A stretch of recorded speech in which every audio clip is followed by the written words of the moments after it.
Indian Idol Telugu Indian Idol అనేది ఒక స్టాండర్డ్స్ని set చేసింది. అంటే సీజన్ 3కి వచ్చింది, సీజన్ 1 సీజన్ 2కి చాలామంది సెలబ్రిటీస్ ఈ షోకి వచ్చి ఆ షోని ఎక్కువగా ఆదరణలోకి తీసుకెళ్ళడానికి వాళ్ళ వంతు సాయం వాళ్ళు చేశారు. సీజన్ 3కి స్టార్ట్ అయింది, అప్పుడే ఒక మంచి వీడియో వచ్చాడు అని తెలుస్తుంది. మీ సీజన్కి ఎలా జరిగింది, ఆ ఎపిసోడ్ ఎలా జరిగింది?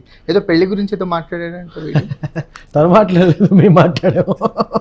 నేను అడిగితే ఎందుకు ఇక్కడ అక్కడ తిరిగి మళ్ళీ అక్కడికే పోతుర్రు వాళ్ళు అడిగిండు వాళ్ళ. అయితే యాక్చువల్లీ మా వన్ ఆఫ్ ద స్పాన్సర్స్ ఇదిగోండి తెలుగు మ్యాట్రిమోనీ కాబట్టి ఆ క్వశ్చన్ అడగాల్సి వచ్చింది. కానీ అది ఏమైందంటే బౌన్స్ అయిన ఆమెకి వచ్చింది మళ్ళీ, ఎందుకంటే నేను కూడా సింగిల్ కాబట్టి. బట్ అదే అంటే మీకు ఇష్టమైన క్వాలిటీ ఏంటి, కాబోయే పార్ట్నర్లు మీకు ఇష్టమైన క్వాలిటీ ఏంటి అని అడిగాను. అంటే మమ్మీ డాడీని బాగా చూసుకోవాలి, ఇంట్లో వాళ్ళని బాగా రెస్పాన్సిబుల్గా చూసుకోవాలి అని ఆన్సర్ ఇచ్చాను అనమాట. So yeah that's it. మీరేం చెప్తారు? Definitely that is the basic point కదా. అంటే నాకు especially I'm a very family oriented guy.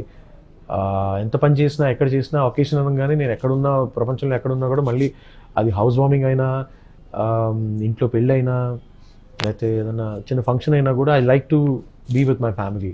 That keeps me grounded.